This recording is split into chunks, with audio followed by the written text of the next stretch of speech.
Abram looks forward to foundations. Abram walked and walked to get to the new land God was giving him. When he reached this land God had promised, called Canaan, the Lord appeared to Abram and said, "Here it is. This is the land I will give your children and all the children after them."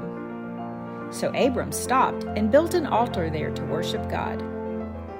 So there Abram was, standing on the land God had promised would be his. But as Abram looked around, he noticed something that some people might call a problem. There were still lots of other people living in this land of Canaan. And at this point, God wasn't making those people leave.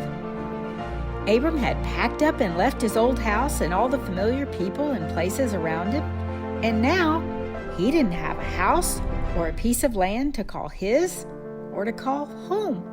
He was a stranger in a strange and foreign land. But God was blessing Abram, just as he had promised. Wherever Abram went, he was getting more and more animals and herds and tents. But being traveling shepherds with more animals and herds and tents meant it got crowded at times. Lot's herdsmen started to fight with Abram's herdsmen because there wasn't enough land and water for both of their flocks and herds.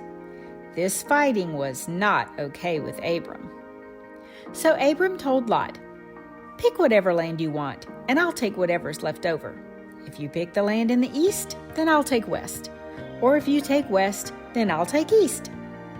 So Lot looked around and saw that one direction looked like a beautiful garden. So he picked that very best land for himself and left.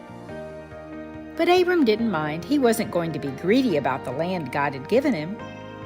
After Lot left, God said to Abram, "Hey, Abram, now I want you to look in every direction, to the north, south, east, and west. I'm going to give you and your children all the land that you see.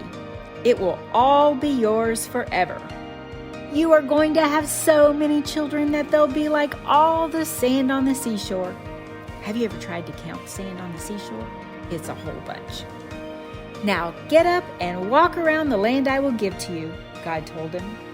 So Abram pulled up his tent pegs, packed up, and moved again.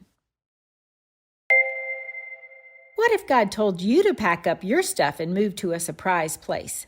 Maybe you'd pack a sleeping bag and tent and start walking, or these days maybe you'd pack a suitcase and go to the airport and get on a plane. Then, once you get to the new home, you notice you are in a totally different country than where you started. You don't know any of the people. Maybe you eat different foods than they do. Maybe you talk or dress differently than they do. That wouldn't have the comfy, snuggly feeling of being at home, would it? That can make you feel like a stranger, a foreigner. But Abram didn't miss that old home or old country he'd left. If he had, God would have given him the chance to go back to it. But he wasn't really looking for a comfy house or a big piece of land. Instead, Abram was longing for a better home and a better country, a heavenly one. Abram was looking forward to a city with strong, solid rock foundations. And he wasn't looking for a city that man would build, but a city whose architect and builder would be God. Abram trusted and believed God even though he was only seeing God's promises from a distance. Abram knew he was a foreigner and stranger on the earth.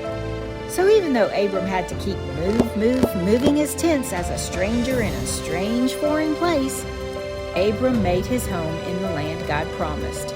He just made his home as a traveler, knowing that one day the promise for a real home on a strong, immovable foundation would happen. When you believe God, even though there seems to be a gap between what you see and what God said is true, that's faith. Keep watching with heaven eyes, and you'll see that for Abram, that together with us, everything will be perfect.